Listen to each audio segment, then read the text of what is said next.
new sponsor is Caldera Lab. That's these facial creams that you can see right here on the front. Let me tell you about them. Say goodbye to the generic face wash on your counter because Caldera Lab is here to save the day when it comes to your skin.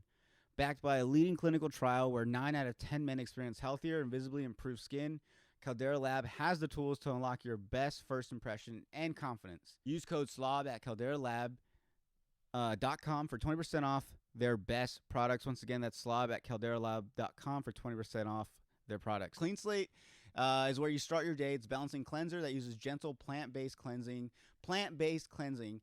leaving all skin types exceptionally refreshed. The base layer is a nutrient-dense fortifying moisturizer that hydrates your skin. But honestly, this has like an organic smell. Like it just smells like what should be on your face. It smells healthy is what I'm trying to say. The Good is your go-to at night, before bed, and clinically proven multifunctional serum that helps your skin look tighter and smoother, as well as to help reduce visibility of wrinkles and fine lines. I think, I'm going to stay 23 forever, so I got to look it. And once again, get 20% off with our code SLOB at calderalab.com. That's 20% off at calderalab.com by using code SLOB. Unlock your youthful glow and be ready for summer with Caldera Lab.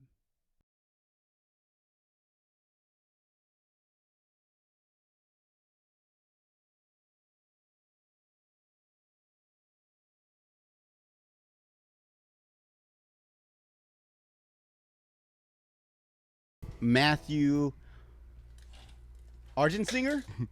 Argetsinger, but that's okay. I always do Dude, that. It's all good. Everybody I does. was so confident. I really thought it was No. because like when you see something, you're like, that's like, don't say it how it is. Like it probably has something fancy to it. Dude, that's funny. So nobody's ever said it like that. That's funny. I didn't know. Yeah, because I was like, Yeah. it's not Arget. It has to be Arget. No, like, it's Arget sounds more like a name. Yes. Sorry, no disrespect. No, it's really white trash. It's okay. No, it's totally fine. Through and through. It's all good. But no, so that's why I changed my Instagram though. I just changed it to Matt. Mm-hmm. Well, that's too hard to say. Because that's what everybody says when they get up on as soon as I'm called to the stage, they just go, Matt. Well, I can't do that. Hold on. Are you gonna keep going?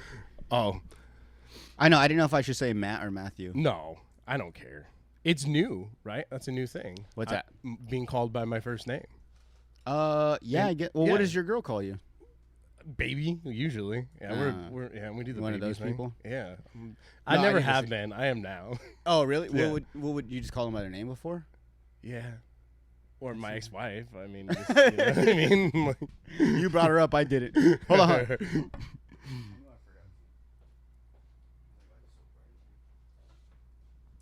All right, and we're back. We're back. All right, and we're back.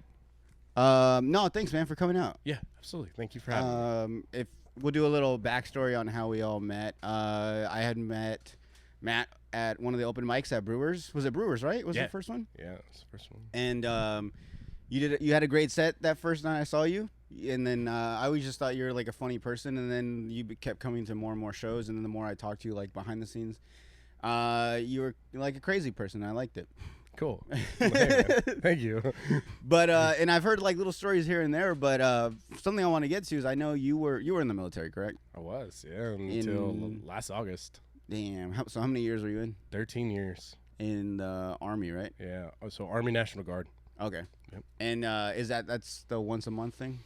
So how it worked is I had joined the Oregon Army National Guard because I wanted to serve in the Army and get the benefits of being able to do that and the experiences, but I also wanted to continue to work for the fire department. So it's a great way to be able to do both.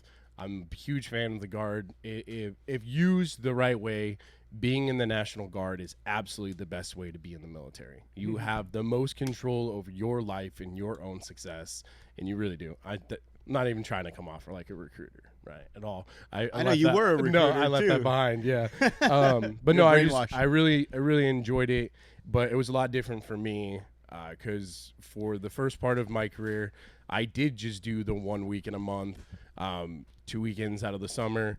Lots of training, though, and it was always a very high-tempo state. Oregon is a very, very high-tempo National Guard state, so we do a lot of extended trainings and everything else.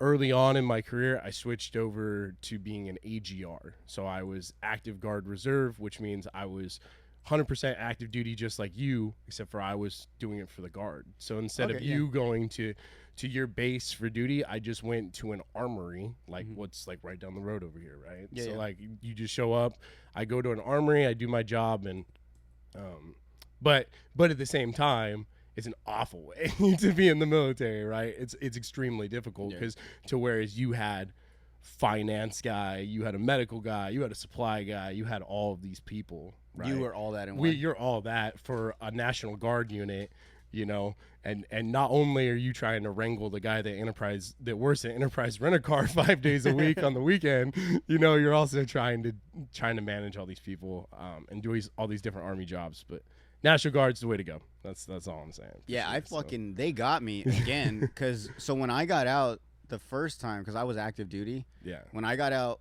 as I was getting out, they were doing like my processing paperwork and everything, and I had one of the stations I had to go to was like the recruiter's like office, and I was like, what the fuck? But like when you get out, like active duty, when you get out the military, they'll give you like this paper, and it's just like a checklist of everything you have to clear before you get out the military, and it could be everything that you've never done before. Like they'll be like the library. It's like I've never even fucking gotten a book. Yeah, but you need to get a signature to make sure. The daycare, like it was like I don't even have fucking kids. They're like, yeah, but you need to go and get this signed. Like you got to clear base, and one of them was like this National Guard like / reserve like recruiter. And so I went in, and they're like, oh, you know, these are just some options. Like, you know, you don't have to fully get out. You could, you know, do 1 year of, like, National Guard, try it out. Yeah. And I was like, really? And I don't know why I fucking listened to him. And they were like, it's only once a month. And I was infantry, though. So it was, and that's the only thing. It was hard to find, like, a National Guard, like, infantry home base. unit. Yeah. The closest one for us, I had to go to California. Yep. Up to, like San Bernardino area. It was in the ghetto, by the way. Twice they tried fucking robbing our stuff when we were out in the field. Dude, I've heard that. I've heard of that. Yeah, before. we were in the ghetto, dude. Like when we would go on, so we would do like our PT test. Yeah, and we'd have to, and it was like from the armory through the neighborhood, and like, dude, like there'd be like gunshots on the walls. Like it was a sketchy neighborhood. It was like it was San Bernardino or like Redlands, like around that area. Not the safest area. I love how everything that you've done is just a little bit more hood than how I did it. Like all of our shit, you're just a little bit more hood. Because mine, we were in Oregon still, so we were just running around like homeless people. Like the entire PT Oregon's track around our armory was just straight up homeless people and like meth heads, like just yeah, man, you guys run a little faster. It's fucking doing something for me. They're all running behind you and shit, running faster. Yeah, dude. Yeah, dude. So and and actually, like, not to turn the thing dark, but so one of the soldiers I worked with, he was like brand new, like private. He got done. We got done training. He goes home. He drove home. He was only like 30 minutes away from the armory, and he dropped one of his buddies off on the way. And at the apartment complex, someone mistook him for someone else. They came up and shot him and killed him. Oh shit. Yeah, like we went to like 1 month. We're hanging out with them, and this was, and he was like with my guys, so I would talk to him a little bit. He was like some little like nerdy kid. But yeah, and then the next one, we all got a mass text like that, you know, Private so and so passed away, and it was just a random shootout like in that neighborhood. Like I'm telling you, like I don't know how it was weird too, because I remember when I first went out to that armory, I'm driving and I'm like, oh, this neighborhood seems kind of sketchy, like, and I was like, of course it was. And then sure, I'm like, there's no way it's anywhere, and sure enough, it says like you're 1 minute away. I'm like, there's no office buildings, nothing. And then you just turn the street. There's a house, and then there's our armory, and then there's like 4 other houses, and we're just like fenced in with like barbed wire and shit. It was pretty bad. But so going back to it, so I did a year of that, and they fucking got me, dude. They didn't tell me that I could. So I had claimed benefits, right, when I got the army. They were like, well, since you get paid once a month for your service in the military because of your body, whatever, like you're hurt. Right. They were like, you can't double dip, so you don't get paid for doing National Guard. Yeah, exactly. They didn't explain that to me. Right. So I did everything for free, technically. So just to explain, not really. That's hilarious, dude. That's a funny ass story. You just brought that up. That's so funny. Dude. So when that happens, you get a VA in the National Guard. It's actually really cool if you're active duty, right? If you do it the right way, because you can get super jacked up and then just have a couple of years left and be like, I'm gonna go ride it out in the Guard for a little bit, right? Yeah. Like, and still keep your VA benefits. The way it works is that if your VA benefits outweigh your base pay, then that's what you get paid for the Guard. because it doesn't make sense. They can't pay you both, right? It's just a rule. I mean, so I it think it doesn't makes sense. Yeah. So exactly, right? But no, man, we're like serious. Jordan, stop. We're serving our country. We're not playing football. Oh, you're right. Like, you know what I mean? Like, there's no way. I should do this for free. We should have done it just out of the goodness of our hearts. I mean, goodness gracious. Some of those people are out there playing of our baseball. Hearts don't pay bills, all right, That's buddies? right. No, dude, so basic training was awesome. I've had a lot of other experiences in the Army. It's funny that I brought that up. Usually I hate it when people do that, but this story is important. So I had one drill sergeant that was like, she waited down at the bottom because I went to Fort Jackson because I was a 25 uniform. I was a signal guy. And nice. I was going to ask you what your MOS was. Yeah. So she waited at the bottom of the steps for me every morning, and she would see me and she'd go, "I hate you, Argetsinger." I'd say, "Thank you, drill sergeant." And I'd move on about my day. And she told me she hated me every day. I loved her. It was the most motivating thing of my life. And I got to talking to him one day, and they were asking me where I was from or whatever else. And I told them that I was from Oregon. I'd gone to college. I had all these things. And they said, "Well, your recruiter screwed you then. You should have come in at a higher rank." And I said, "Really?" And they said, "Yeah." And they said, "Well, write home, and if you get us your transcripts, we'll hook you up." No problem. Got it, right? So I got my transcripts, and sure enough, they did. My first drill with the Army, my second drill with the Army National Guard. I show up to drill, everything's fine. I'm still PFC Argetsinger because during basic training, they had taken me from a PV1 to a PFC because of my college credits, right? Oh, okay. And because I didn't have a full degree yet, I was just working on it. Anyways, I had the Anyways, same thing, yeah. long story short, it's a really cool way to get promoted. Drill sergeant walks by, he just yelled to the formation. He's like, "Private Argetsinger, you're private first class now." And I'm like, "Thanks, drill sergeant." Go on about my day. All the way through basic training. 11 months of Fort Gordon of AIT. 2 drills later, the Oregon Army National Guard calls me up, and they're just like, "Hey, man, you're going to get promoted today to a PV2. The orders got processed, didn't get processed through pay." So they got processed through pay, and they never got processed to the Army. And the way that the person at Gordon, because I guess it was just like a backdoor favor or something, right? Because he made an order taking me from PV1 all the way to PFC and never cut a PV2 order. Oh. And then so Oregon thought it was a straight like, they're like, "No, this thing can't count," or whatever else. So they took all of that PFC money that I made and they took it all away. You had to pay it back? So the next 2 years I was in the Guard. Every drill I drilled for free because I just had to pay the whole thing back. Bro, I'm telling you, like, that's the thing is, like, as much as like, I've always said this, right? I loved being in the military. I loved being in the Army. I love it. I enjoyed it. I met amazing friends, made amazing memories, went to amazing places that I probably would never go unless it wasn't for them. Absolutely. But I would never do it again. That's what I tell people all the time. Like, all that, but I would never do. I wouldn't go back. I would have joined the Air Force. Oh yeah, okay, yeah, dude. I would I have got myself an office. If I would have went in as the Air Force, then I probably would have. I probably would have retired. Yep. Yeah. Cause dude, I had buddies. that were in the Air Force, and they were like, "Oh, next weekend we're gonna go fucking to Topgolf," and I was like, "Well, I got to go to the field." They're like, "What's the field?" And I was like, "You don't go to the field?" They were like, "No." I was like, "Never?" They're like, "No." They're like, "Only people that go to the field are like if that MOS like asked for it, like MPs or whatever the fuck that like JTAC or whatever." Yeah, JSOC. So JSOC, yeah. So that's who my dad was a part of. Actually. Oh, nice, dope. And so my mom also. So both my mom and my dad were in the Air Force. So my mom was in ground launch cruise missiles, and my dad was in JSOC. So JSOC both of them are Joint Operation Command Team. Joint Operation Command Teams, right? JSOC. Joint Special Operation Command. Yeah, whichever one. Something, yeah. But yeah, it was really cool. So they went to the field, right? So they know, like, there are badasses in the Air Force, all right? Yeah, like, we'll give it to them. Of course, there are badasses. And the other cool thing about being in the Air Force, though, that my dad always talked about, right, is because he got to go to airborne school, which is cool, right? Because he was an Air Force guy at an Army school, and that's always cool when you see those guys there. Yeah. But he was in the Air Force, man. All he had to do was show up to the flight line, and they'd be like, "Hey, you want to jump? You want to jump out of an airplane?" And they're like, "Yeah, go ahead." He had his Were you airborne in the Army? Like, that's just awful. Like, Yeah. anything to do. I wasn't even airborne in any flight operation. Literally took me 2 days extra to get out of Afghanistan. Like, they couldn't even get taking me home right. They were like, hey, you know what? Thank you for your service, but your fucking flight's delayed. And I'm like, it's yours. We're in charge of this flight. Like, this isn't the Delta one that's going to take me the rest of the way home, because that's what happens. Yeah, like you say when we leave, and like, yeah.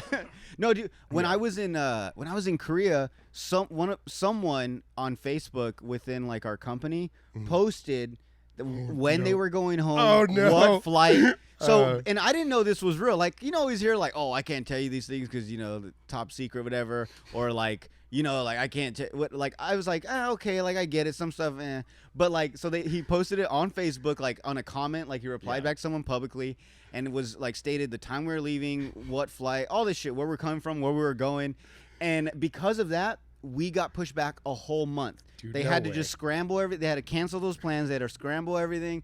So because that one kid, we were supposed to be in Korea for like I think 7 or 8 months. We ended up staying for like 10. Dude. And I would that part is true. Dude, but that's funny. no, man. But yeah, going back to it, like the whole, like definitely, if I would have joined the Air Force the first time, I would have definitely retired. Yeah. I would have stayed in. Like I said, my buddies, they had it so nice, and every time their PT was like going to play volleyball, going to play like, and this isn't even trying to make fun of them. This is real. Yeah. Like it we is. see memes and we see like people make, you know, like funny clips about like Air Force being, you know, or Navy being gay, like all that shit. But like Air Force for real, like the stuff they make jokes about is sometimes like what really like, happens. They're all true. Yeah. Yeah. None of the other branch jokes are true, but all of our jokes about the Air Force are true. Like, you even- joking? Like, Even when I was in Colorado, this one chick I was talking to left to go do the Air Force, and I was there long enough to where she left and then came. She was in the National Guard, so she came back. And I asked her, I was like, what's basic like? Like, do they like teach you how to tie your shoes? She's like, yes. She's like, we had Dude, one day we had like a class where like they'd show you how to properly lace your boots, how to properly clean them. I was like, really? They're like, they didn't teach you that? I was like, no, it was just kind of like thrown at you, like you better learn how to like. Yeah. And then within everyone, like you'd have someone that went to like JROTC. Like exactly. that's how I learned. When I was in basic training, I didn't have any family that was prior military, so I had no one to ask any questions. When I joined, I didn't know anything about rank. I didn't know anything about nothing. I didn't know commission, non-commissioned officer, none of that. Yeah. So when I went in, and like I made friends with a lot of the people that were like, oh, I went to JROTC. Like I learned some of this stuff. Like some of them knew land nav. Some of them knew how to tie like fucking loops and shit. Like you know, proper like knots. So like I went in super just like whatever happens. Yeah. And so everything was like new to me. It was very weird for me too, because I hadn't really jumped to the next part of the careers yet, because by the time I had joined, I had already been volunteering with the sheriff's office and with the fire department for a long time. But I was really young, and I didn't really know where that was going to lead. So I wasn't super like rank specific. When I was in the Army, I respected rank, and I was very, very, very rank specific and very proper to the military code, because I really liked it, right? I liked that structure. But before that, I didn't really have much. You know, it was a very, you know, I mean, you're a volunteer with a bunch of other volunteers in a small town trying to help people is all you're doing. And that is very much a mentality that some people in the Guard have, right? They just show up to drill and they're like, oh man, some guys that have been in drill forever, you know, and they're just waiting for like that 20-year letter. They're like, I remember when we used to bring the coolers and the Humvees and have the barbecues. And you're like, well, we're not going to do that today, Jake. Like, you know what I mean? Like, go to work. Dude, and that's the thing that is like the old people in the military is what they get stuck on all the time. So like, I was going to ask you, how old are you when you joined? I was 20. 20. Okay. And what year did you join? 2010. 2010. Okay, so I joined 2013. Okay, so so you kind of probably went through the same thing where like you had those like badass like E5s, E6s. Yeah. That were like. Oh, I was one. Oh, okay, yeah. I mean, I guess. Okay, yeah. Well, I'm saying like when you first joined. Yes. Because like when you first join, you get the whole like, oh, these kids that can't do like what we did back in the day. Like, and I always think about that too. Like when old vets or like just people that have been in the military for a long time and you just joined, they're like, oh, like when we first went to Iraq, like they were treating us this way, and I'm like, well, I'm sorry, I was born like later in life. Like, I can't help that. Dude. You know, I'm sorry that I was like 9 years old when this, you know, this war happened and I couldn't get there sooner. Yeah. You know what I'm saying? Like, you just happen to be around the perfect age, the perfect time when we had a war, and you went through that. And I thank you for your service, but like that doesn't give you the right to tell me like, oh, like, and I probably sound like a fuck. Like, I probably sound like a, like, if old people are listening, like, fuck that kid. Yeah. But like, no, I'm serious. Like, I can't help it. Like, Yeah. I joined, and now like nothing's going on. Like, let's start. I guess like, you want me to go start a war so I can do something, you know? Because I was in 7 years. I didn't get deployed once. That sucks. That's too bad. And that can really do a lot to you, right? Oh, it really yeah. can. And the other thing about it that you really hit on too is something that I work with veterans now as they try to transition out, and I want to make sure that I try to help a lot of vets with my stand-ups and stuff. So like, there's really no funny way to say this, but like, fuck everybody that tells you some shit that they did, because they probably lying. Like, you know what I mean? And so it's, even when you're in, and it's very hard to not almost get brainwashed by those guys, right? I saw it happen. You know, a lot of people, you know, just say, hey, it was this bad or it was this bad. So people think because it wasn't that bad that they don't deserve to feel bad when they get home. If you go over there, even if you go to Korea, you leave your family, you go and do your service, and you're transitioning out, and you get home and it feels weird. It's because you earned it, because it's weird, right? It's just a weird thing overall. Like, how many dudes did you live with when you were in basic training? If you do the math, Jordan, if you do the math of the amount of time I was in service, the amount of time I had to go to trainings, I was deployed, so on and so forth, I have spent 5 years living with upwards of 50 other dudes. Yeah. That's called sacrifice for this country, okay?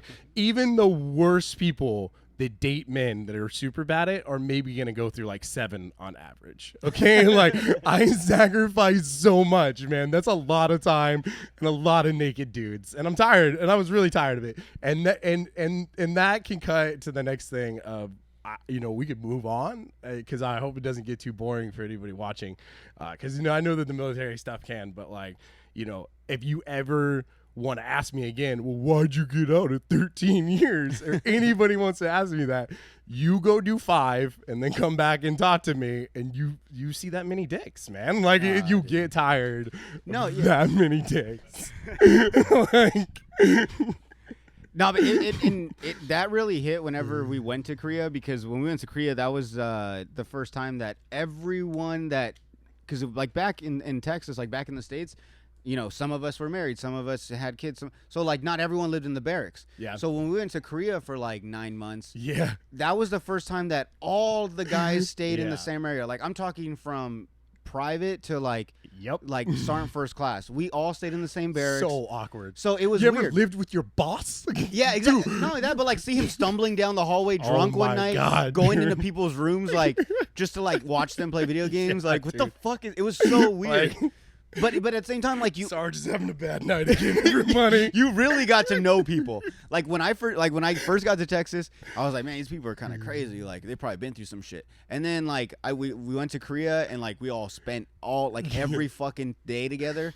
And to the point where I was like, oh man, like Sergeant so-and-so, like, he's got problems. Dude, there was this one guy in Korea, I swear to God. So at the end of our hallway, we lived like in like a dorm style hallway. So like it was just a hallway with a bunch of rooms. At the end, like by the stairwell was this one closet where all like just extra chairs, extra like furniture that you could restock your rooms with were. Yeah. And they would have like extra bunks. Dude, I had this one guy, I don't want to say his name. I don't want to say his name. Just call him Frank, man. Okay, Frank. Specialist Frank. Dude, this guy, or Corporal, he's Corporal. He was so hilarious. Even Dude, worse. Every night he got drunk, he would piss his bed. So in the mornings, I'd wake up early to go like to either go to the gym or like go down to like the DFAC, like cafeteria or whatever. And I'd see him pushing his bed down the hallway. And I'd just be like, bro, again? And he was like, yeah. He's like, dude, I just can't help it. I don't know, man. Stop drinking, bro. Dude, he just stopped drinking. Dude, and he was, every time. And like, he would even tell me, I was like, bro, like, what about like back home? Like, do you piss your bed like with your girl? He's like, yeah. He's like, I peed the bed with her in bed. I'm like, what? He was a mess, dude. But what I'm getting at though, is after those 9 months, we had classes towards the end before we were heading back where they had to explain to us like, hey, like once you go back, like it's not, you were gone for 9 months. Everyone's life continued. Your kids grew up. rules are different now. Like, you can't just go in there acting like everything's going to be the same. You're not going to go home and, or back to Texas and, like, your friends are still going to be the same way. Like, everyone's going to be different. People are going to be gone, whatever. And at the time, I was like, why the fuck are we having this boring-ass class? But then once you got back, you realize, like, oh, let's party. But everyone that you once partied with in the barracks in Korea now have to go to their families. And they have to go back to their kids. And they have to go back to their girlfriends or boyfriends or whatever. Yep. So it's like, oh, shit. And then you get back to, like, that isolation where it's like now – but it was cool that meantime because then you made friends to where now I'm friends with my friends in the barracks. Yeah. The losers that don't have the family and friends. I'm all knotted up in here. I don't know what I got going on. You keep twisting and turning. turning. Man. I'm just all twisted up. I don't know why. There we go. It's the cowboy boots. Yeah. No, it's not. Those have been on my feet. Are those boot cut? My pants. Yeah. They're pants, man. I don't know. Oh, you know what I mean. Good, because sometimes I have a pair of cowboy boots that I like to wear, but my pants are like not like flared out enough, so you see the leg part, and I don't like that. Oh yeah, I just a random question. See what you're saying. No, yeah, I got them from Old Navy. Old Navy has decent pants actually. Oh, I thought you meant your cowboy boots from Old Navy. No, my cowboy boots are from Mexico, but those shits are worn out too. Like you wear them, huh? Yeah, I wear them every day. You kick shit in them, bro. Yeah. I've always wanted to work on a farm. It's very fun. It's so fun. Yeah. Like, because I used to watch. You ever watch The Ranch on Netflix? I enjoyed it. Yeah. It was okay. Okay, yeah. Yeah, it's I get for someone that really does it, it's probably like corny, but I like Ashton Kutcher and stuff. Do you like him? I love him. Really? I like him. He just seems like a fun guy. He seems like a hippie. I think he's hippie in real life. But the only thing that's ever bothered me about it is like, my brother has never been wrong about a person. He's like, I don't like him, and I'm like, oh no, Ashton Kutcher. Yeah, he's like, I want to like him, and every time I try to watch the show, I could just hear him like randomly saying at one point, he was like, I don't like him, and I'm like, well, you better watch out. You know what I mean? Like, whatever. Dude, don't punk me or something. He's or whatever married you to do. Mila Kunis. Or Mila Kunis. Cool. That's good. He's got to be doing something right. I hope they have fun. I hope that they screw around with each other like they used to on that show, right? On that 70s like they show? actually have fun. Yeah. I heard they don't shower often. That's cool. Like, I heard that's like a thing, like with celebrities, like they're like Brad Pitt's one of those too.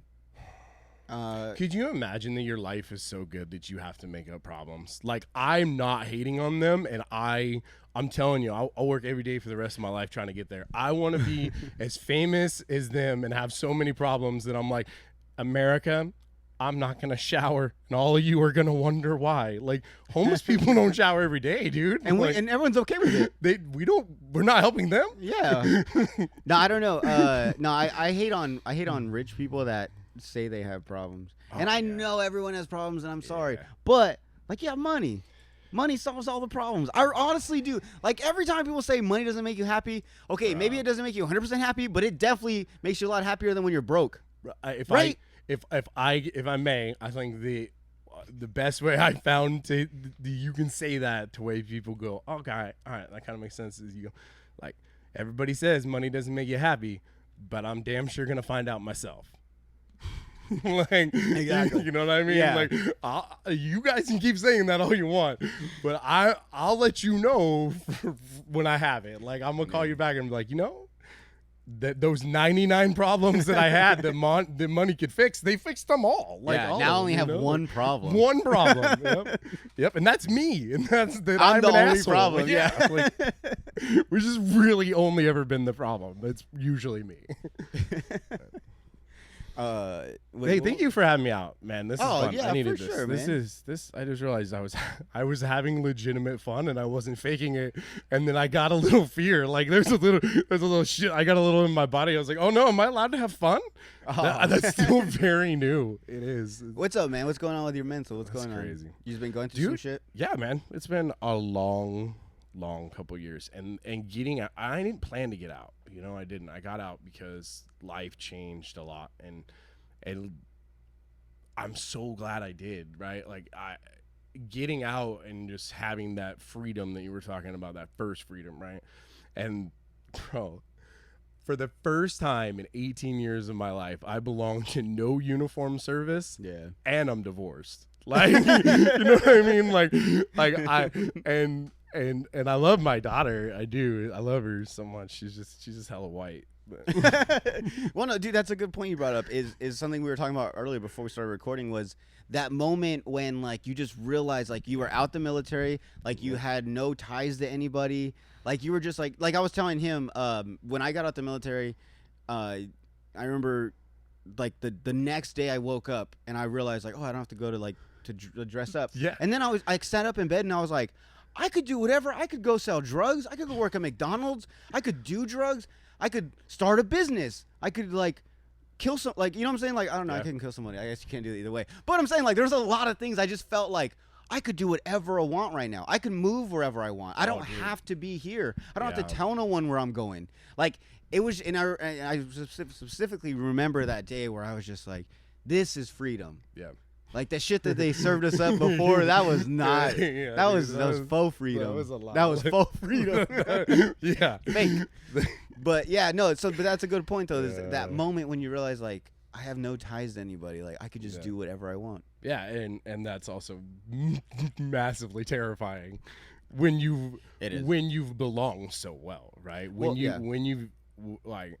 If it really worked for you, and I loved it, you know, there was so much of it that I loved, but and so when you don't have it, a lot of, you know, but it's crazy how much it didn't seem like any of it was a big deal at all. Like none of that shit that we did at all when we were in seemed like a big deal. But if you really talk to people around us, like, and you're like, oh yeah, man, like sleep in the field, like go dig your hole and go sleep in it, right? Yeah. Or how many miles have you really rocked? You know what I mean? Yeah, Just yeah. like, why? Why?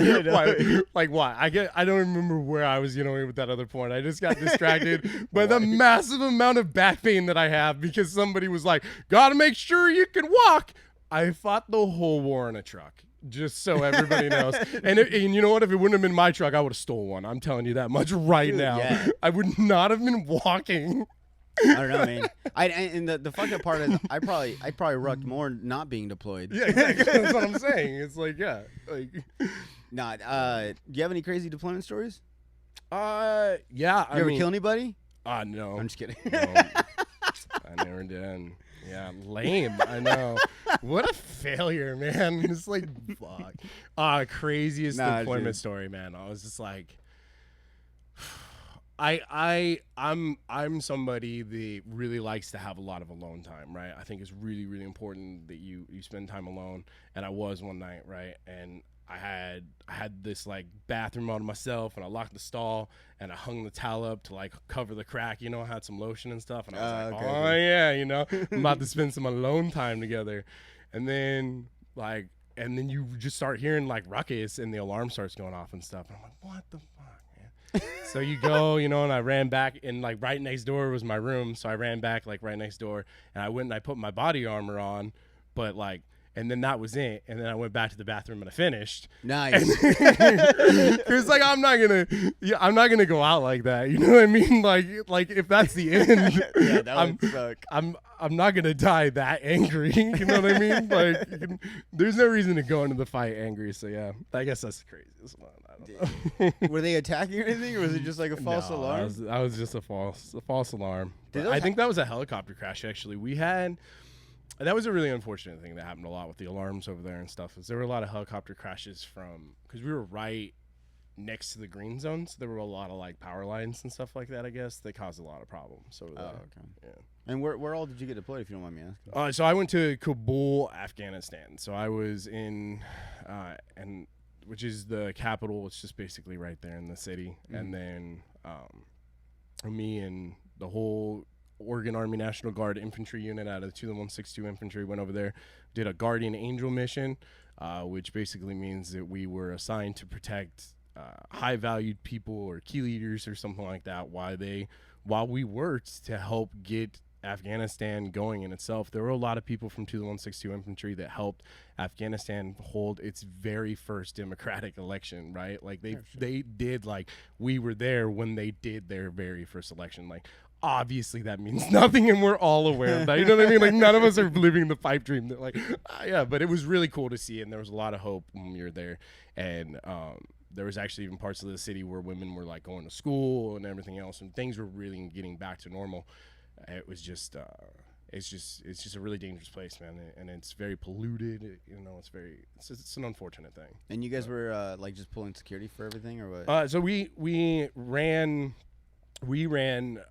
over 110 missions, basically taking different people to different locations around Kabul. So like at one point I got to go to the green zone, right? Because we had to go pick up some civilian contractors that worked over there, and she got in, and I just remember like she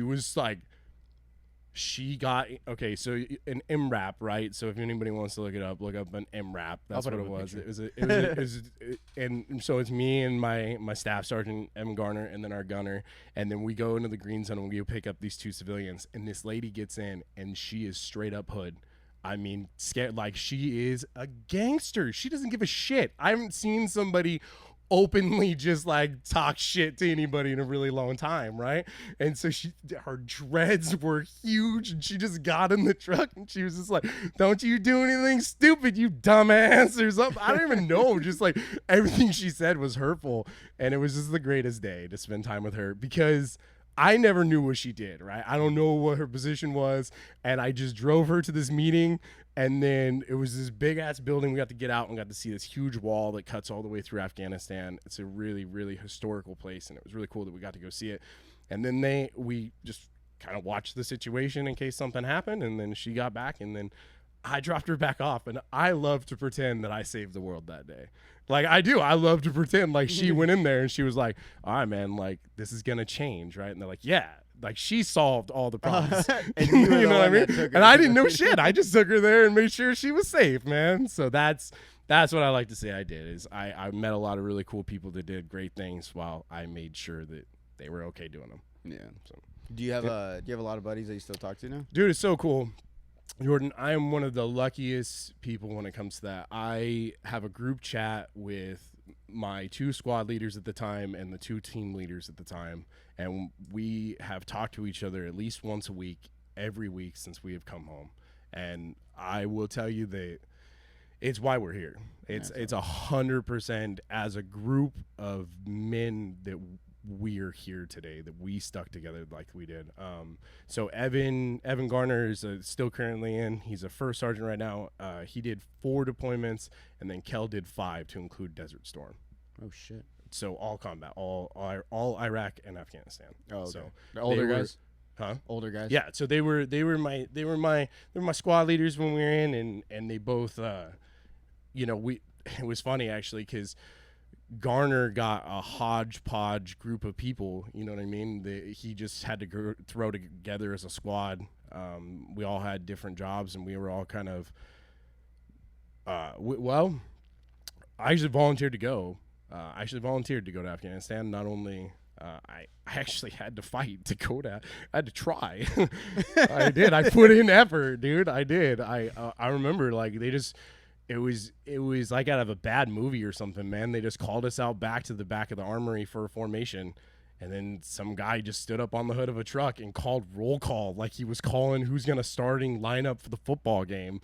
Like there's no like, thanks, man. There's just like, you're going. Good luck, boy. Like, oh, that's fun.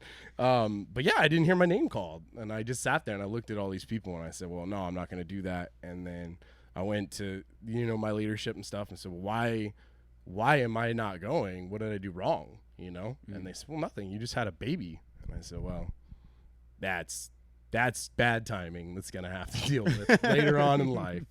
And so I went. Damn, that's cool. So the only reason why was just because they were trying to look out for you and your kid. They're just trying to look out. See, you're the reason why they fuck it up for everyone else. Yeah. Everyone else that wants to go hang out with their kid, they're like, no, you're coming. Exactly. And you're like, dude. Well, you're not going to take me? You just had a kid. I don't care. Fuck that kid. I want to go. Bro. Oh, man.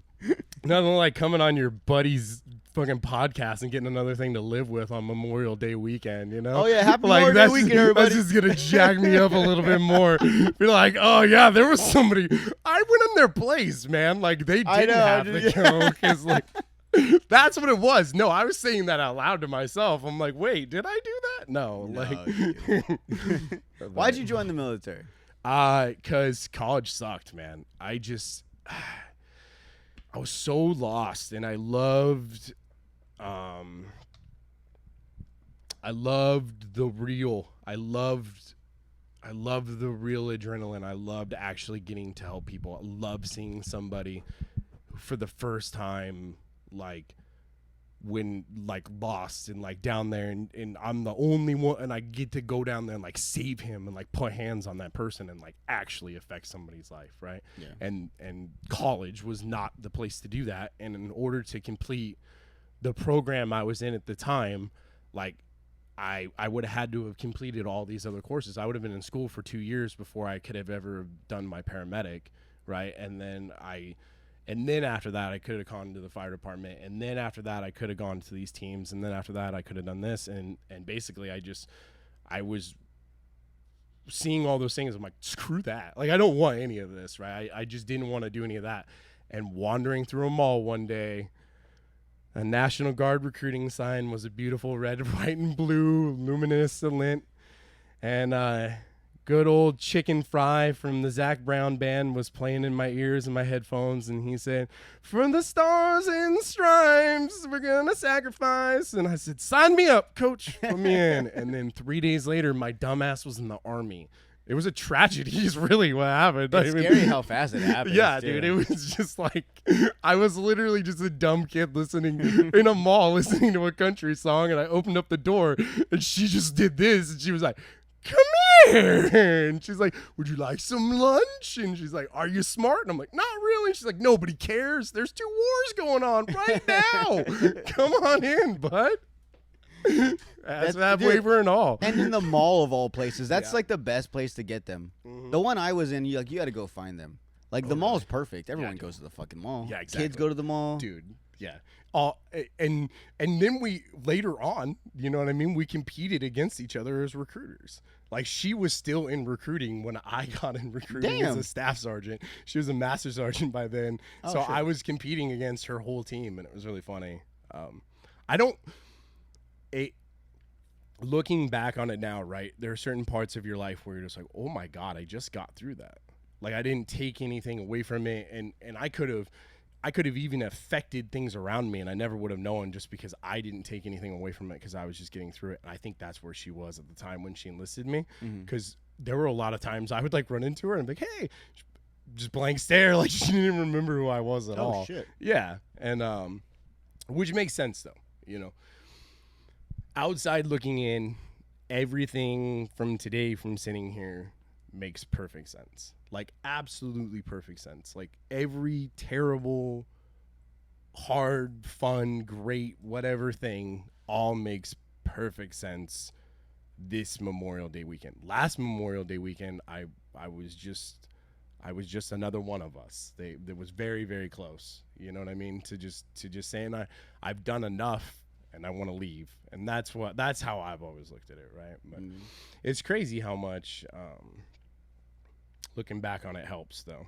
Or just talking about it and stuff. So that's fun. Yeah. No, that's yeah. good Is stuff. it hard for you to talk about that? A little bit. Yeah, just cuz it was I don't know.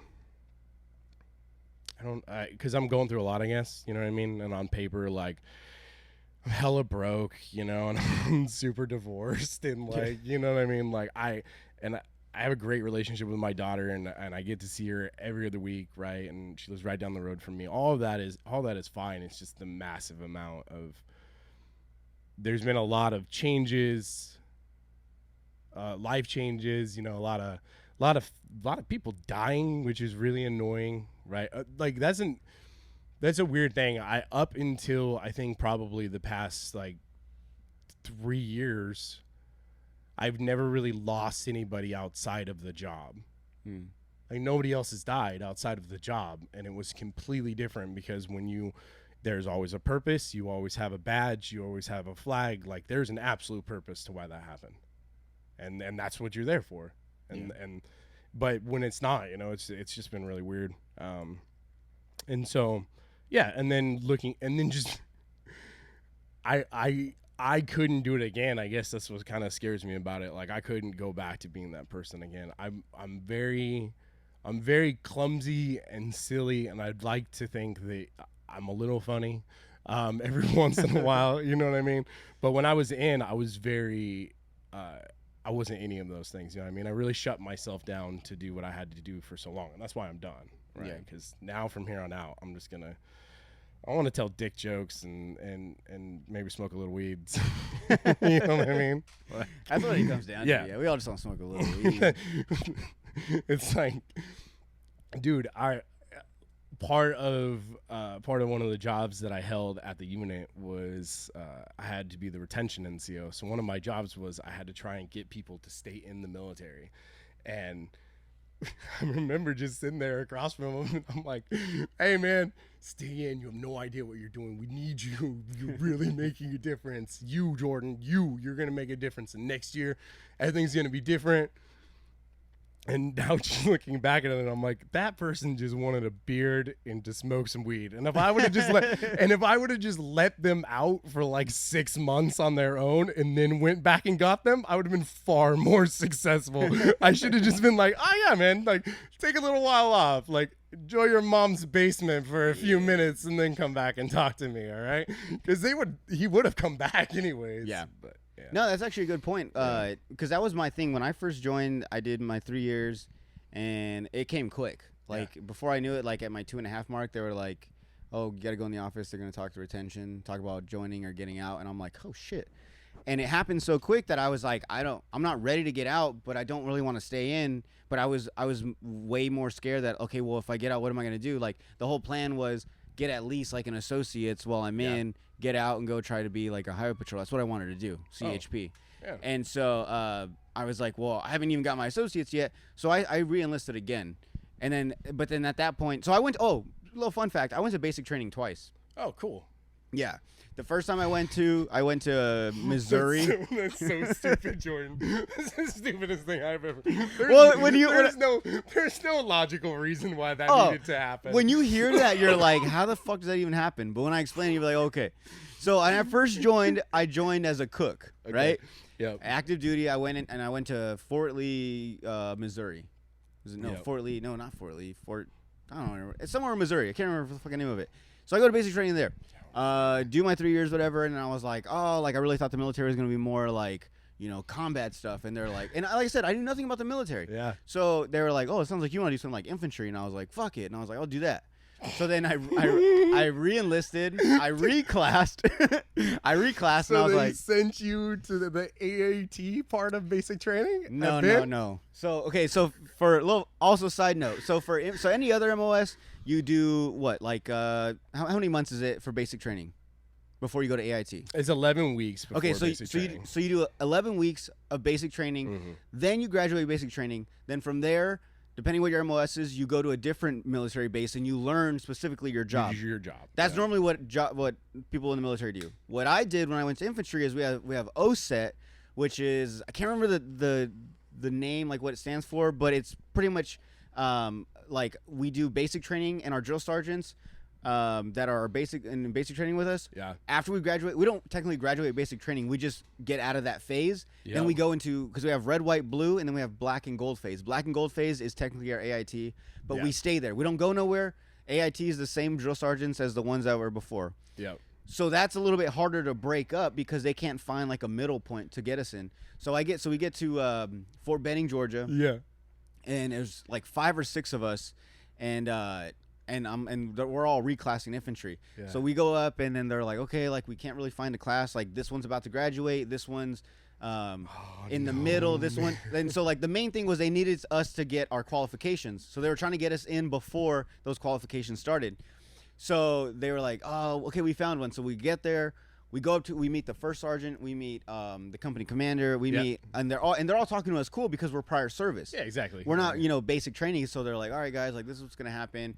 And as they're talking to us, one of the guys that I ended up becoming friends with, my buddy, he's looking at the calendar, the training calendar. Then the drill sergeants, they all leave the room. They're like, we're gonna be right back, and they leave, and my buddy's like, bro, he's like, they're on week 1. I was like, week 1 of what phase? And they're like, week 1 of like week 1 of basic training. No, dude. I was like, what? He's like, we are starting over from the very beginning. Dude, don't say that. I was like, are you serious? So we're all freaking out. Dude. Like two of the guys are already like, fuck, I'm not doing this shit. No fucking way I'm going to basic. Yeah. So I'm like, I don't know what to think. I'm like, I think I'm just doing this. Like it's happening no matter whether I like it or not. So the guys come back and they explain to us the same thing. They're like, they just phased out of like red phase or some shit. Like they're in the beginning. They're like, you guys are just gonna jump in with them. But the cool thing though is second time around basic training, I didn't have to shave my head. Yeah. On the weekends we got passes. They weren't 24 hours. They were just like Friday we could leave after 2. We had to do training, and after 2, dude, that's solid. We got to leave. Nice. And then Saturday morning at like 7 in the morning, all the way till like 9 at night, we could stay out. Dude. So it was a different experience. It was weird. And obviously, and we're still sleeping in the bays with all these other fucking privates. Yep. Oh, and we have our phones. So dude, imagine if you went to basic training and there was one kid that had like, he did everything with you, but he got to go out on the weekends. He got to have his phone. He could text his girl. He could jerk off whatever he wanted. Yeah, like, dude. That's what I was. Dude, and every platoon got one. There was like 5 of us. So like I was in first platoon. My buddy was in second. There was one in third, and there was 2 guys in fourth. And so like, it was fun because every weekend when we're training with each platoon, so we can't really hang out with each other. So come the weekends, we all gather up and we're like, bro, like these guys are fucking retarded. Like, dude. And then because we've been in the military, all these privates are like, so like, do you guys have drill sergeants when you go to your unit? And I'm like, bro, none of this is real. Like everything you're going through right now, when you get there, it's like a normal job. Like, I mean, you're just not 9 to 5, but you wake up, you go to work, and then you do stuff, and then you're off work, and then when you're off, you could smoke cigarettes, you could drink beer, like because they were just so brainwashed. They were like, am I ever gonna be able to drink again? Can I drink in the barracks? I'm like, bro, you can do whatever you want, just don't get caught. Like I remember one time this fucking guy was sitting there, and he's like, I hope it's like this when we get back to our units too. Like I want a unit to where they're the strictest. And like where we do everything like this and everything else. And the whole time, all of us just sitting there looking at him like, how were you raised that you need that? Like, you know what I mean? Like Captain your daddy America, didn't hit you enough. Like what the fuck, man? Like chill out, dude. Like let's go to Denny's. Yeah. Like, dude. Like, you know what? I will say this though. I served in the United States military during the prime time. I really did, and I'll stand by that because Chili's and Applebee's were fire, dude. And they were on every base, man, and in every airport.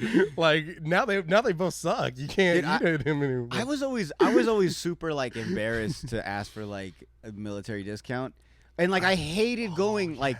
Is it Veterans Day when everything's free? Like, okay, I hate doing that because everyone's gonna be there, and it's terrible. You're gonna get the worst food. It's gonna be the shitty food. It's gonna be like, oh, it's another like veteran. Give them the smaller steak, like the fucking dried out one. Like it was always like the cheap shit. It was terrible. Save that good stuff for the football players.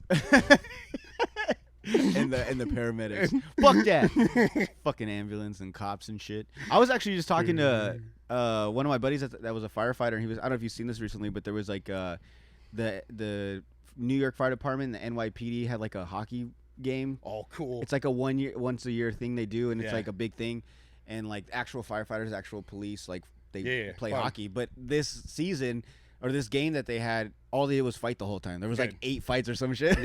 But we were talking about that, and I was saying, because I remember when I went to college, just like you did, for a couple years before I joined, before I realized I was too stupid to do anything else. Seriously, that's why I joined. I went to college, and I was like, this isn't for me. And then I was like, if I get out, like all I knew was either college or McDonald's. That's all I knew. So I was like, man, what am I going to do? So I was like, I'll join the military. That day, I failed the test. I was like, yep, this is it. And I went to the fucking recruiter's office. That day, I had my date when I was going to go take the ASVAB. I had my date when I was going to get shipped out. Like, I had everything set up, like, that day. Yeah. But so, just for any of Jordan's listeners and followers, like, you've obviously seen all of his work, and you're not stupid at all. And anybody that thinks you are, go take the ASVAB. Like, 90% of y'all can't pass. I passed on my first try. Less than 1% so excited. Of everybody can even serve in the military. So there, I just don't want our shit like getting snipped or something. You know what I mean? And being like, these guys are like, wish we would have gone to college. No, I don't. I'm proud every day the fact that I got to drag race Humvees and break them in the sand. You know? Yeah. But what it is that there's no college in the world that can tell you your ears aren't clean enough. You can't join our college. They can at MEPS, and they can for you to get in the military. Yeah. They can send you home because your ears are too dirty. They can send you home and say you can't play because you weigh too much. They can send you home and say you can't play because you weigh too less. They can send you home because you're too stupid. They can send you home because you're too smart and say that you cheated. They literally have a checklist of where you have to be one of the most optimal human beings in order to serve in the military. And one of those biggest things is not having a criminal record now. And so one of the things, man, that I'm venting about now at this point is that there's these guys and stuff, they keep getting all over these podcasts and everything else and saying like, for your 20s, your 20s, dude, don't worry about it, dog. Don't worry about your 20s. Fuck them. No. 18 through as long as you possibly can, we have to have you serving. You have to serve. We're done. I can't do it anymore. Somebody has to step up and do that. I don't want to do it anymore. I don't want to. I could, absolutely. And that's damn right, because I could, and I could run every one of you weaklings into the ground any day of the week, but I don't want to. And the damaging culture of like, oh, well, just, don't do it or whatever else. If you go to college and you hate every single day in that classroom and you look around at yourself and you go, I'd rather be in a field somewhere. Don't go and do stuff for yourself. Go do it for your country. Go do it for your community. Go do it for the old person down the road. Go find a farm for somebody doing hay this summer and go help them cut some hay and buck some hay and get some calluses on your hands and learn what it's like to be a man. But don't you dare sit at home and waste your 20s because some rich guy on a podcast told you to. You know what I mean? Like, the world would be so terrible if everybody listened to half of what anybody's saying now. Like, the service to other people and our service to our communities is like the entire reason why we're here, and there's no other reason to live. Like, you have to be here for other people. Yeah. Like, I'm a terrible person because I think like certain situations will work themselves out. So I'm not one to like, we need you to join, because I'm like, there's people out there. I feel like there's more than enough people out there that already want to join themselves. Okay. I feel like we're wasting our time on the little bit of people that like, you need to join, because it's like the people that we are telling, it's like they would never join, let alone, like you said, the huge checklist. They couldn't get through it. Bro. So it's like, it's fine that the people that aren't joining because they don't want to, or because they're physically unfit, or because, if a drill sergeant got in my face, I'd smack the shit out of them. Those guys, we don't want them in anyway. So that's totally fine. Yeah, that's true. So, and like I said, like, I think we're just wasting our time, like, just saying that. Like, I think the people that are going in, the people that are in, are the people that we want in, because they're the people that want to be in. And it could be one of two ways. Like, I've always said this. If you're not in the military, you don't know this, because everyone just assumes that everyone that joins the military is fucking Captain America, and everyone wants to make this country a better place. When really, if you go on a military base, if you go anywhere, if you go to a military town and you run into anyone in the military, you ask them why they joined, and they're honest with you, it's either college, they were in trouble back at home, or they had nothing better to do. Yeah. Like, that's it. And every now and then you'll get that one, like, special ed kid that'll be like, I want to serve my country. Like, shit like that. You know what I'm saying? like shut the fuck up, dude. Like, you're not going to make a difference. Like, God. What do you mean? Like, what's... Dude, we would have fought every day of basic training. Every day of basic training, me and Jordan would have fought. He would have heard me say that to him the first day. And the drill sergeant been like, why'd you join him? Like, I want to serve my country. And he'd been like, fag. And I'm like, all right. Fucking loser. All right, buddy. Well, you're done. Every day, fight on sight. Guess what? I am Captain America, you son of a bitch. No, but I'm just saying, like, if you go around, majority, then people are going to be like, dude, I had nothing I had nothing else, dude. They're like, oh, I need college to get paid for. Bro, and that's all I'm saying. I'm not saying, like, I'm not demanding. That's how I meant it. I'm sorry.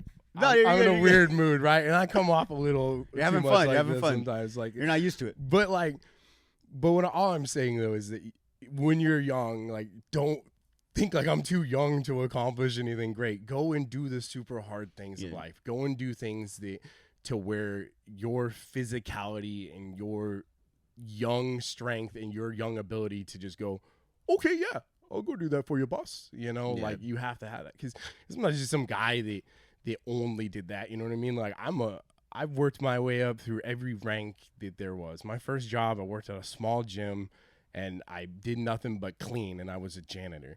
The next job after that, my promotion was I went and changed oil in a shop in a small town. One day, I changed 50 car oils.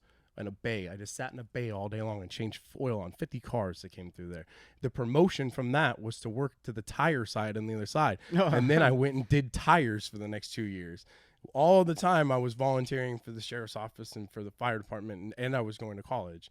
And then I worked my way up to being in the military. I'm just saying, like, there are things that your community needs you to do. And so if you listen to anybody and you think like, well, he just said like, screw my 20s, so I'm just going to stay with mom. You know what I mean? Like, I'm just saying, like, you have to go build a house, you know, go do a job and get a construction job and see if that's for you. Yeah. Right? Like, and now thinking, now that I'm, 29, going to be 30 soon, like thinking back, like maybe if I really thought about it, maybe I didn't have to join the military to like change my life crazy. I could have done something else, you know?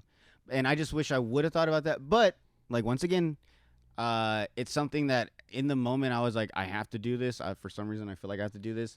Otherwise, I'm just gonna be a loser. So here at home. So then I just joined, and like I said, I don't regret it. Yeah, and you shouldn't. It was a fun time. Yeah, met great people. And you shouldn't. And I like to feel a part of, like, I feel like I'm part of a club or something. You are, and it only feels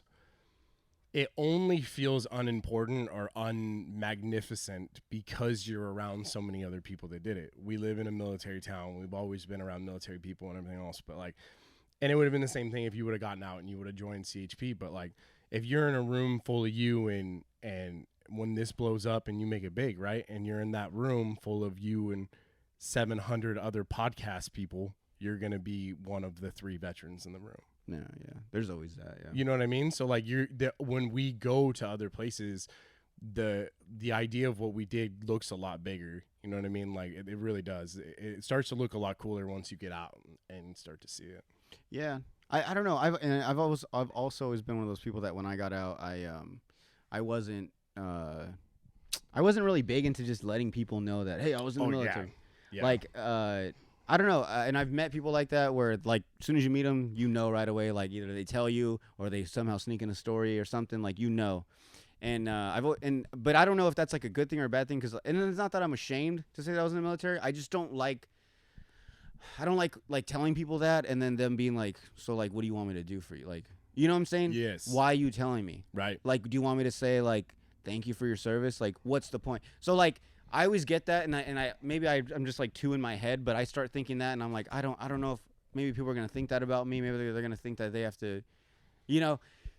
But that's not it though, man. Like I don't know. I look at that totally differently. You. That's why I'm asking you. I know you take it a different way. If you showed up, you know, to the house in a Hua shirt or an I served hat or something, I'll knock you on your ass. You know what I mean? Okay, so there's a limit for like, you. Dog, there's a huge dude. There's a huge limit, right? But think about it like this, okay? Are you and your girlfriend? Are you girlfriend or wife? Girlfriend. Are you married? Girlfriend. Yeah. Okay. So outside perspective looking in, right? You're just another person and you're looking at yourself, and you show up to the hospital and you're polite, clean cut, and a nice guy and everything else, and you start talking to the nurse or whatever else, and you portray yourself in a professional manner. It's coming off that you're a professional. It taught you something. It gave you it made you a part of like who you are. Oh yeah, right. It did, and so people can tell that. And if you ever needed something to go back on, you can say, yes, I'm Jordan. Yes, I'm 29 years old, and this is my first kid and everything else. But I also served in the military, and I learned a lot of life experience, if nothing else, how to live in a bay full of basic training kids after already having, like, that's insane, man. Just let alone who you lived with, and then just the experience you had getting on those planes. I mean, flying in the military by itself, right? What, you just land in an airport and you just look around and you go, I don't know where to go, and you just and somehow you just figure it out, and you just follow people with other bags. But definitely a limit, right? I think that for me, if you have a cool hat that like means something to you, that's probably all right? But if you wear an I served hat, you're a douche. If you wear an I served t-shirt, you're a douche. License plates or anything, license plates, good to go. License plates, I'm not driving the speed limit ever again in my life. Like, I'm so down for them, dude. Like, dude, you know what I just saw there? I live on YPG, right? Yeah. I saw this. Someone has their Instagram name on their truck. Yeah. And their Instagram name is Staff Sergeant _Rawlings. Yeah. I'm gonna put his name out there because obviously he wants people to fucking follow him. But bro, I saw that, I was like, that's a whole new level. Like, and not only that, but Is like, he a recruiter? I don't know what he does on there, but I know he lives there. Probably a recruiter, And this bro. motherfucker, I was like, wow. But I was like, yeah. So that was a terrible sign. But is it cool if we take a break? Yeah, I'd love to. Let's take a break. My yeah, face is tired. Hell yeah. All right, man. Let's take a Fucking break. all this smiling is hard. I know, dude. You're having fun for once. Yeah. Let loose. All right, we'll take a break and we'll be back. All right. But I want to thank a sponsor of the Slob on the Pod, and that sponsor is Liquid IV. That is right, everybody. Liquid IV. 1 stick of Liquid IV in 16 ounces of water hydrates faster and more efficiently than water alone. Contains 5 essential vitamins, B3, B5, B6, B12, and vitamin C, with 3 times the electrolytes of traditional sports drinks, made with premium ingredients, non-GMO, and free from gluten, dairy, and soy. What makes Liquid IV so effective? The science of cellular transport technology, CTT, which is designed to enhance rapid absorption of water and other key ingredients into the bloodstream. Remember, guys, 1 stick of Liquid IV in 16 ounces of water hydrates faster and more efficiently than water alone. Guys, once again, thank you, Liquid IV, for sponsoring another hectic episode of Slob on the Pod. Thank you so much, Liquid IV. Thank you you guys are awesome, man. You guys send me these water bottles. You guys constantly sending me sticks. I forgot them at home, so it's my apologies. I usually have them sent up here. No, honestly, guys, I use Liquid IV pretty much every day. In the morning when I wake up, if I'm not feeling 100%, I put either a hydration packet or I use their energy booster, which I love, by the way. And then also around lunchtime, and then also I work outdoors. I do landscaping and stuff, so I'm out in the sun a lot. So definitely liquid hydration. Liquid IV is definitely perfect for my everyday use. And you too can enjoy the benefits of Liquid IV if you go to liquidiv.com. The gracious people at Liquid IV have given me the authority to give you guys code, which is SLOB. That's right. Go to liquidiv.com. Use promo code SLOB, SLOB, for 20% off. And that's, once again, that's 20% off anything you order when you use promo code SLOB, SLOB, at liquidiv.com. Experience better hydration today at liquidiv.com. Promo code SLOB. Thank you, Liquid IV. Thank you, everybody. Please go to liquidiv.com. Use my code. Help yourself. Get hydrated. Go out there. Live a better life. Live a Liquid IV life. LIV. Live. Let's go. Let's get this episode started. Here we go. All right, we're back. How you feeling, Matt? Very good. How you doing, man? Thanks Good, again. Thanks for having me. No, on. man, This is super fun. No, this is awesome. I'm glad you could make it out. Like I said, you've always been just an interesting person to me. Thank And you. I've heard a few things about you. I mean, from things you told me. So I was very interested. And honestly, that's why I like the podcast, because of it, I get to meet cool people like you. Yeah. And I think this kind of makes it less weird that instead of just being like, hey, let's hang out, it's more of like, hey, I have a podcast, would you like to be on? This is kind of like my scapegoat to get you on without being like a weirdo. Dude, like, let's have a mandate. Yeah, that's oh man, absolutely. Because it's a real thing, right? The older you get, you gotta do the mandates. Like, Yeah. you know that I'm gonna end this like with a super mandate invite. Like it's coming, man. Like you think I've been out here like nervous about this? I've been nervous about asking you out after this whole thing. I'm like, how do I manipulate him enough to get out to the house? Like, the hard part is. Now you told me some stories out there, so I'm gonna have to go visit. You gotta come visit. I mean, like, sounds fun. Yeah. No, obviously, like I said in the beginning, I mentioned that we met through doing open mics and stuff. But I want to ask you, how'd you get into comedy? Oh, dude. I think I'm always fascinated with either the reason why, or even if it's just like it was a bet or something. It's not really, though. It's actually kind of complicated. I don't really have anything simple. You know what I mean? I don't think. I don't know that I really have like I did this just because it was, I grew up in foster care. Okay. And I moved around a lot. And then one of the places that I had gone, the lady had said, like, holy shit, like, you're solidly funny. You know what I mean? She was like, you're actually pretty funny. And she's like, it's pretty good, all things considered. And I'm like, well, thanks, lady, I think, And It's actually really cool, Jordan, because I don't remember how old I was. It's very hard looking back to kind of pinpoint the ages and stuff. But anyways, I was. I feel that. Yeah. Yeah, I know what you you know, trauma. Anyways, we'll talk about that probably next time, right? All right. Long story short, she said I was funny. The local community college that I wound up going to later on, actually, they had a intro to comedy 101 class. And at the rightful age of 10 or 11, whatever I was, I went into that class and I sat there with a bunch of people like us, right? That's Probably, cool. right? I don't remember because I was I was just kind of like floating through, you know, at that point. And they really taught us some of the basics and everything else, and it was a great way to practice and interact with people and everything else. And then for the end of the class, we actually got to go to perform in the downtown club and the downtown stand-up club in Eugene, right? Oh, shit. And so that was my very first time actually performing in a stand-up club. And then from there I thought that that's what it was going to be, right? I really did. I thought that it was going to be comedy from there on out. In fact, there for a little while, they was talking about me possibly getting on some of those like talk shows or whatever else, you know? Oh, shit.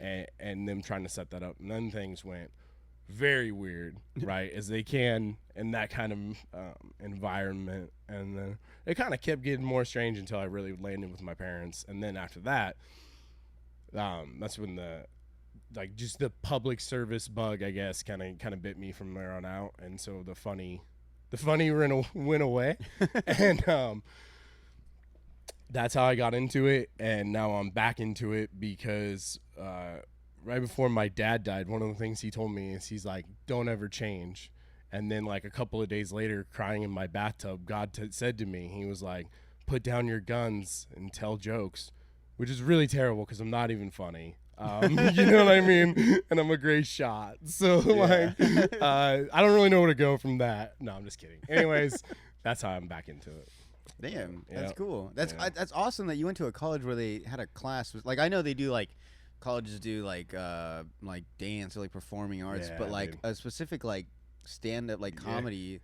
That's awesome. Like a class for that. It's so cool because it's on my transcripts. It's on like you know, Comedy like I'm 101. a total nerd about it. I don't know why. I'm like I have college transcripts to say I learned about comedy. What do they teach you in Oh, dude, I didn't knock that too far forward, did I? I don't I think thought so. that was glass. I was like, would you trust me next to that? Oh, that seems like no, plastic, man. though. Sorry about that. No, you're good. What kind of stuff were they teaching you though, like in class? Like, was it like the history? Was it like how to present a joke, how to write a joke? Like, what? Yeah. So how to? There are 4 things that I remember from the whole class. That I remember like to this day when I perform. I try to do my best to move the mic stand out of my way because I remember that was something that they had said in the class when you start first doing comedy. One of the ways that you can always tell somebody that's never done it or hasn't done it a lot is because they leave the mic stand in front of them and it blocks you from the crowd. Yeah. Right. Mhm. And so that's one of the things is taking that time to set yourself up on the stage. Then the other part about that too. Excuse me real quick. I know I'm getting a little dry throat, scratchy throat too. We live in the desert. It's a little hot, you know. Yeah. We were exercising outside so in between takes, you know, trying to get that pump on. Anyways, I remember that. I remember don't be a dick to like other comics, right? That was something else. Like put the mic stand back. If you see the next comic is coming up after you is super short, like put that shit down for him. You know what I mean? Yeah. Loose. Don't tighten the thing. Don't over tighten the thing to where somebody just has to be awkward and like drag it with them. Yeah. You know what I mean?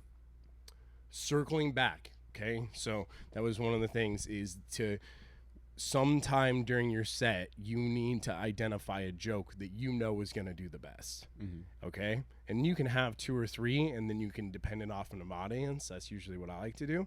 And then towards the end of my set, I go, well, you guys listen better than Fred, or you guys listen better than Frank. And Frank is my joke about how I talk shit about my therapist because he's worthless. Oh, right? so you do a callback at the end. So I do a whole joke, I do a whole bit about my therapist being Frank and me talking shit on him. And before I end my set, I try to circle back to that joke that got the best laugh. It refreshes your set in people's brains. I like that. Yeah. So that was something that they taught. That's a very classic comedy thing. Mm-hmm. And then I do remember I do remember them like specifically like going over some stuff about like hecklers and stuff like that a little bit, but that's really it. Which that's incredible, right, man? I've been blessed to have learned and been taught some of the coolest things in some of the coolest places, right? And the most knowledge I've ever retained was a comedy 101 class back when I was 10 years old, man. It's probably because it was interesting to you. I loved it. I love it all. It's great. What was I gonna say? Oh yeah, speaking of hecklers, you had your little fair share of heckling. At the VFW, remember? I did. Dude, That was the first time. That was actually, I think, maybe only like the second or third time I ever met you, though. So that kind of scared me. I was like, "Whoa, this guy's crazy." Well, it's so funny because it's when you first. I'm just starting out, right, and I'm just getting into this, but I feel like I have a really good grasp of where I'm going to go next and how I'm going to get to where I want to go. But for right now, that's starting in the small town, and so like. Yeah, we're all here, but it is just a small town. I know who that guy is. Yeah. Like, you know what I mean? Like, I know, like, you gonna act different because we in here? Yeah. Like, you wouldn't say that to me yesterday. Shut up. That's true. You know what I mean? Yeah. So that was just a little bit of a different situation when it comes to that. I think the easiest or, yeah, I don't know. I hope that we continue to have the great crowds we've had. But Oh, yeah, definitely. Yeah. And I mean, I think a heckler isn't really always a bad thing. It's good practice, too, because I know there's been a few guys that get kind of like really upset, like after they get off, they'll come up to me and be like, "Man, like that guy was like really fucking up my set." And I'm like, honestly, man, like that was kind of cool because it's not always gonna be perfect. Like you're gonna have those moments, and what better place to practice those than like our local brewers or our local Crazy Earls, you know? Yeah. So hey, can I say real quick? Do we have to stay on track when it comes to podcasts? Like, are we allowed to ask the podcaster questions? It's something I've always like. Why are you so cool, man? Like you're cool as ice. No, you know what's so funny is you're my second like guest I've had that asked me that. Like, yeah, of course you guys can ask me questions. Actually, I prefer I've recently I've had a few friends are starting their own podcast, and I'm very excited because I hope they want me to have that. Like, I hope they want me on their podcast. Yeah, for sure. So that I can be on a podcast where I can relax and just get there, and someone could just ask me questions. So yeah, if you have questions, go for it. Yeah, but like, why are you so cool? Like, how are you? Like, you have a really cool stage presence. Like, you're interviewing. This is one of the best. I've had news reporters do a worse job than you're doing right now, man. Like, well, I mean, this is fun to me, and also, I mean, this and like stand up, I think is a little different. The only thing that the podcast has helped me with stand up is help me come up with bits. Okay. Sometimes stories I tell like on the podcast, I'm like, oh, that could be a bit or something, or like something I say, like anything. It's really helped me with that. But as far as like, I don't know, like my presence on stage, I don't know, man. Like, I don't know how to put it. Like a lot of people have told me that, like I have good stage presence. Like I've had someone tell me like you have great stage presence, but you're not funny, or like you're not interesting. And I'm like, okay, cool. So I guess that's a thing. But I don't know, man. When I get up there, I just like to feel. I get very nervous and anxious before. Yeah. But then something right before I get on tells me like, you shouldn't be this nervous. You shouldn't be this anxious because this is something that's supposed to be fun for you. If it's stressing you out, then maybe you shouldn't do it. And then I tell myself, well, no, this is what I want to do. So then I just have to tell my brain like, yo, chill. Like, this is fun. Remember, like, you don't get this nervous if, you know, you're going to go hang out with the boys. You don't get this nervous if you're going to go, you know, grab drinks or something. Like, just think of this as just like another part of your day where you get to go up there and be funny and make these people laugh. And so once I got that, then as soon as I get on stage, as soon as I grab the mic and the first word that comes out of my mouth, everything just changes. And I'm like, I'm up here. I'm doing this. That's awesome. So whatever happens, happens. So same. I don't know. And then I've also, a thing that I really have always told myself is like doing stand up. I understand that people that do stand up have like characters they do, right? Yeah. Some people are legit just that character. They're not the same person they are off, you know, stage. Mm. I've always wanted to be who you see on stage, who you see on the podcast is who. If you ever run into me in person, you're gonna be like, oh, he is that person. Absolutely. And it has no disrespect to anyone that doesn't acts like someone else, puts on a face. That's all cool because I've seen people do it, and I think people are hilarious that do it. So I have nothing against it. I just don't like that for myself. I want to be approachable in public. Yeah. I want people to be like, I've always wanted to be that person that like, I want to hang out with that guy. Or like you hang out with me one time and you're like, hey, like we really got to hang out again. Like I want to be that person. So I think I've told myself like to be that person to other people, just be that way all the time. Yep. So, and now that I've gone into these new ventures with the podcast and doing stand up, I have a different like platform, different, way of presenting myself in public. That I'm like, okay, I want people to think I am this person and then meet me and be like, he is that person. Yep. So that's just what I do. Awesome, man. And so cool. I guess when it comes down to it, I could have just been short and been like, I just like to keep it real. No, but that's my explanation. But thank you, man. That's a great question. No, I back to the question thing too. I prefer if you ask questions, whatever. But yeah, because I remember that first night, when Elizabeth and I got there at Brewers, you had. Even then, the small crowd that we had, the small group of local comedians of us have like banded together, right? You had the loudest cheer, like people were like rooting you on, man, and like you got up there, like you did your thing, and, like you sat down and stuff, and I was like, oh, that's really cool. Yeah. Anyways, I thought that was super interesting. So, oh man, thank you. That's cool. I appreciate that for pointing that out.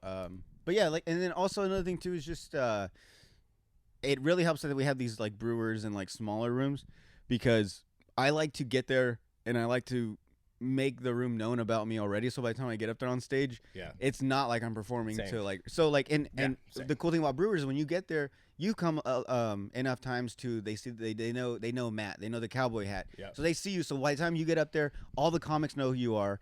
These other people, some of them have been going there, so the people that work there know who you are. So by the time you get up there, you should just feel comfortable. That's your stage. Those are your people, and if they're not your people, they're about to find out who you are because they're going to find out what the buzz is, why everyone else is like, oh, I know Matt, or like why all the comics are like, oh, I can't fucking wait till Matt goes up there. Like you're at that point now. Man. So you should have that mindset that when you get up there, you're like, these are my people. Like why? Like these are the people that know what I'm about and like they understand like I'm trying stuff or I'm not, whatever, or I'm working on whatever. Like they know that. And so they're going to take you as it is. And so that you don't, I don't know. And actually that brings me a question I have for you. Do you ever, because you don't really show it much, but do you ever get anxious or like nervous before a set or like? Bro, it's the weirdest thing, man. Like, all right, here, like, I have been in a room of soldiers, right, of people that are of the highest of caliber and been able to lead and yell and perform and talk and all these things after all these years and everything. But it has been about the longest time in human history that I've like gotten up ever and been like, oh, this is me. Like, this is something I'm going to say, right? Yeah. And so I'm crazy nervous, man. Really? Like, I'm so nervous. Yeah. Like I've really, really been trying to get over it because it's really getting in the way. But I know what it is. And what I'm currently doing at this time, right, is I'm trying to like, I was working through those random jokes that I was writing. I can write a lot of jokes. Usually on an average day, I can write about 12. I write on my phone or some notebook paper or somewhere 12 to 14 jokes a day, right? Okay. I don't know if they're good or not, but I write them. Yeah. And then sometimes I try them out. And so from those, I was trying to build sets. So from the next times you guys see me, my goal is to get up there and from start to finish be able to keep everything on track. That set that I did at Earl's, that last set that I did at Earl's, at least 87 words were missing from the set total. Mm-hmm. That were ties together to match the story. They were tying the whole thing together. That way I was telling the story with a cadence. I was singing it like a song instead of just saying, oh, here's some jokes, guys. Yeah. There was nothing, and that's where I had lost it. And that's because I haven't memorized it. And shame on me because I'm not getting paid for this. I need to try a lot harder. That day I had just gotten fired from my job, so like that's no big deal. You know what I mean? Like you should just roll with life, you know? Yeah. Get up there and tell your jokes. You better do it right. And I'm like, I'm so cynical to myself, and I'm gonna stop. No, but I mean, this actually goes back to what we were saying. Remember that because you said that was the time you got fired, but then you had to do open mic that night. But you could have easily just been like, man, I'm already having a shitty day. Like, I don't need to go do stand up. I'm not feeling funny. Yep. But the fact that you said, fuck that, I'm still gonna go up. that what were you saying something about that? That's We- it proves to yourself that dude, it's like what we were saying earlier. If we let something bad stop us from doing what we wanted to do, we would never do it. Like, you're never ever gonna accomplish what you want to do. We're never gonna be able to do anything outside of just go to work and come home and drink. yeah. You know what I mean? Mm-hmm. Like, is that how we want to keep? Is that how we can want to continue to do it as men, or do we want to take a risk and try to find something that maybe we can help people with? You know what I mean? But if you don't do it because you're having a bad day or because something bad happens, you invite whatever that bad thing was. You just told the entire universe, like, attack him with this. Yeah. Like, this is exactly it, dude. I don't know why I'm trying to sound so philosophical about it. I don't mean to. Hopefully we can edit that out and we can just use this part instead.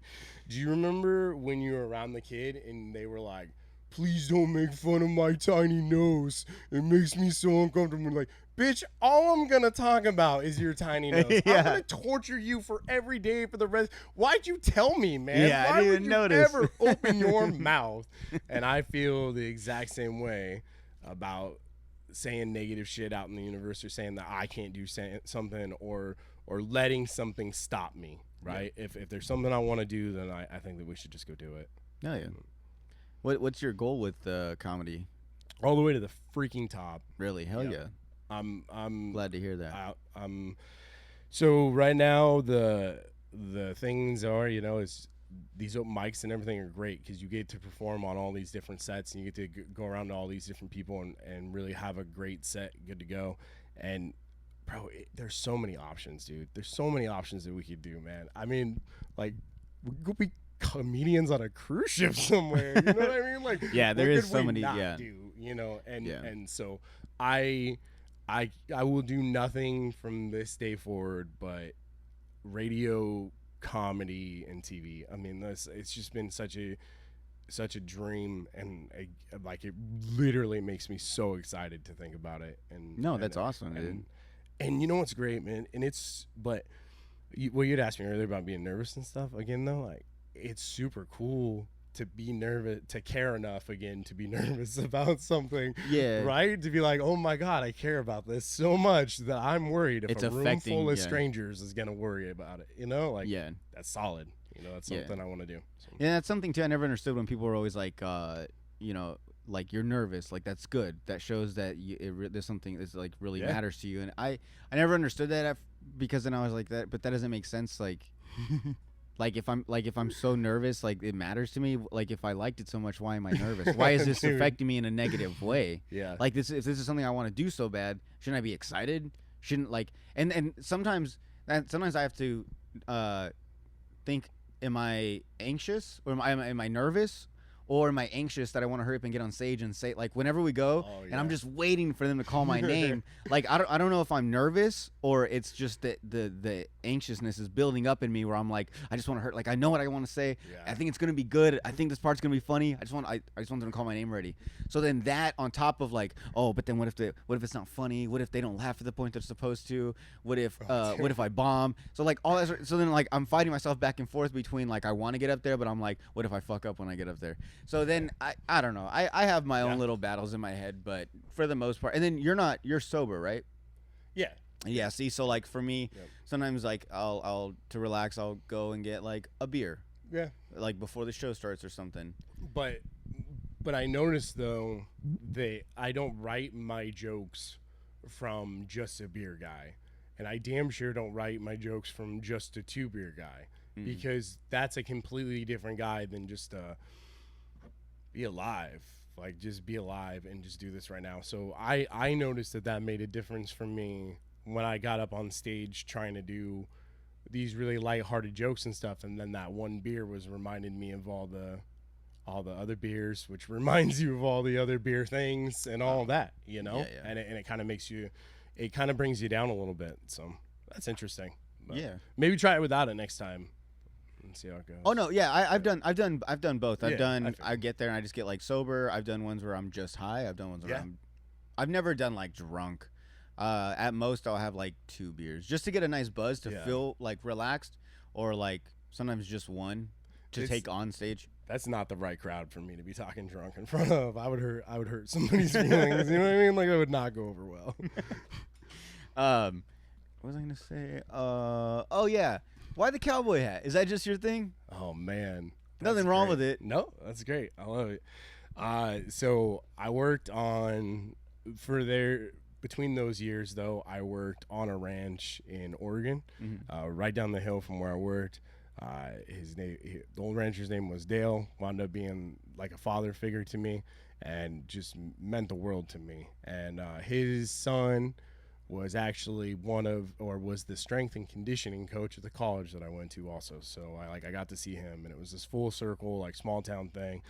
And I was working at the tire factory, and I slung this tire in the back of the truck, and he said, "You look really strong." And I said, "I am." And he said, "You want some work this summer?" And I said, "Yeah." And I don't know. I think I did. I had my truck by then. I had my pickup by then, and I got to drive my pickup through the hayfield and throw a bunch of hay bales, and I did it every summer, which then grew into me getting more and more involved in that. And then, animals is something that my family and I have always been very passionate about, and everything else.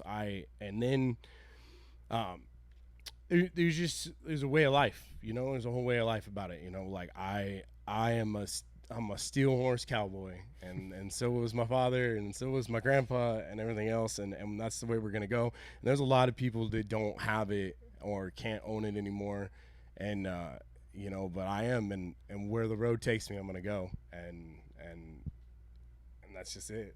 I mean, it's a hard. It represents a hard life. It represents a lot of living and a lot of things that I care about, and there's a truth behind all of it. The small town way of life is always been the way of life for me, always. Oh yeah. Yep. It's a real thing. Born on a ranch. But we called it, and then when Dad took us in too, I mean, my parents took us in, and we lived in a very small town, and that's what we called it. We called it the ranch, and we were brought up on taking care of where we lived, and taking pride in how the house looked, and ourselves and our family, and that's what it means. Hell yeah. Mm-hmm. Damn, man. Well, we've been going for some time now. Yeah. But like I told you earlier, we're going to have you on again. I know as soon as I get home, I'm going to think of so many other questions I had to ask you. Probably questions I didn't go over. You're probably going to come up with some stories that you forgot about. So if you don't mind, we have to do this again. So you're going to have to come back. I want to switch. I'm gonna have a bunch of questions for you next. Well, there you go. There you go. Yeah. You know what I mean? Yeah, you can come up with some questions yourself. Yeah. But everyone go check him out. We'll obviously also follow 928 Comedy. You can see where all the open mics are at. That's true. He'll be there at Brewers. We've seen him at Crazy Earl's. Maybe one of these days we can get you out at a Crest show. Oh man, I'd love to. I think you should, man. Yeah, I think you should really work on like a good 5-7 minutes. I think they're doing 10 now. I think they're knocking it down to just like 4 people, and only one of us is going to go up now. That and the guy from Sage and Sands wrote me that the other day, and he said, "Well, if we keep getting more people, I'll just knock it down to 2 minutes." And I said, "Nobody wants that." No, and if that's the case, just knock us to the next week, bro. Nobody wants to get up on stage for 2 minutes. Either, don't do that. Maybe knock it to put a specific number, like only 9 performers. You know what I'm saying? Because that's what happens. Yeah. But so make sure you guys come out. You guys check him out, do his thing. Maybe you need to get some clips on Instagram too. Yeah, so they're coming up. They're coming up shortly. And then on my Instagram, we'll also have the link to my YouTube, because I like just to post my full set. I really do. Oh hell yeah! Okay, you cool. know, so what I mean, and nobody has the attention span to watch that on. I should start posting. Yeah, my full but sets. so I have the link to my YouTube on there, and it's got some cool skydiving stuff, and then I also try to do a lot of acting. Around the Halloween time and stuff like that, and nice. Come into a theater to terrify you soon. Looking forward to Halloween now. Yeah. What's your Instagram so I could look you up? So it's Matt. Well, that's too hard to say. Argetsinger. So so basically, what happens is whenever I get on stage, somebody says my first name, and then they can never pronounce my last name. So I said, I'm going to use my first name, and I'm going to say, well, that's too hard to say. Oh, okay. There you go. Well, yeah. So check them out. I'll post the Instagram right here. Thank you guys for watching another episode. Make sure you subscribe, the YouTube, and all that bullshit, so we could Cool. get more views and stuff. And thanks. try this. This stuff's awesome. Oh yeah, From try. people that live in the desert. Shout out Like- Caldera Lab for the facial. Shout out Liquid IV for the Yes. hydration. All right, man. That's it. Cool. Love Thank you, brother. Thanks, man. All right, we're out. Woo! Dude, that was fun. I know. I want to start.